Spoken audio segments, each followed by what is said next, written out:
Alors, c'est donc à ce moment que le régulateur de pression va donc entrer en fonction. Donc, lorsqu'on démarre le véhicule pour un premier temps, ok, on a ici la pompe de pression qui envoie la dépression ici, et l'électrobande, ok, va donc libérer, va donc déplacer le piston ici, et la dépression va se retrouver là. Ceci, c'est une membrane. Et cette tige ou ce piston est relié directement à cette membrane. Donc, la dépression en agissant ici va donc déplacer ce piston. Et en déplaçant ce piston est relié directement avec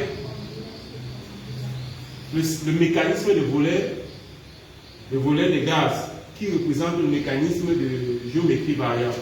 En se déplaçant directement, les volets vont se refermer entre eux et on aura donc, comme je le disais précédemment, un orifice très faible. Donc ça veut dire que quand on démarre le véhicule, la première chose à faire, c'est que le piston doit se déplacer.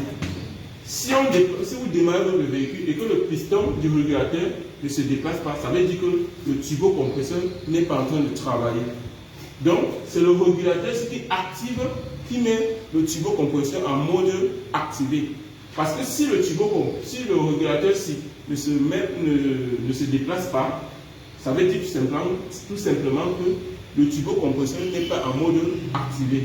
Et en ce moment, ça veut dire que durant tout le fonctionnement du moteur, il y a une dépression qui règne ici.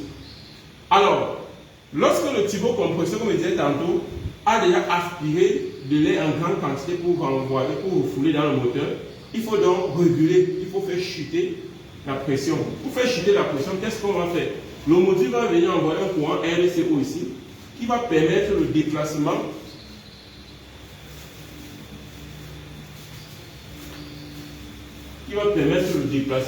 du piston. Le piston va maintenant venir boucher cet orifice. Et lorsque le piston vient boucher cet orifice, la dépression qui était ici ne peut plus se retrouver à l'intérieur de l'électrobande. Et s'il n'y a plus la dépression ici, la membrane-ci va se retrouver directement vers le bas.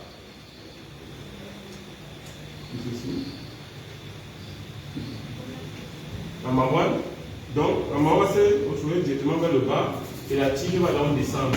La tige en descendant va donc permettre au mécanisme des volets de gaz de s'ouvrir.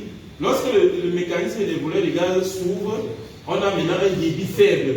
Et donc, si on a un débit faible, puisque c'est les gaz d'échappement qui viennent faire tourner la turbine, on aura donc une rotation faible de la turbine. Et je l'ai dit dans les vidéos précédentes que c'est la turbine qui fait tourner également le compresseur, puisque les deux sont reliés.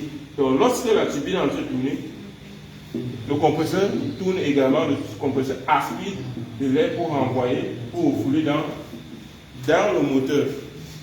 Voilà la constitution, voici ça. Si vous regardez ici, là, voici le mécanisme de géométrie variable, c'est ça ici. Voici les aubes. Je vais essayer, vous allez voir comment ça se manifeste. Regardez dans la vidéo. Regardez les aubes ici. Vont essayer de s'ouvrir. Là, c'est ouvert. Là, maintenant, c'est refermé. Là, c'est ouvert. Là, c'est refermé.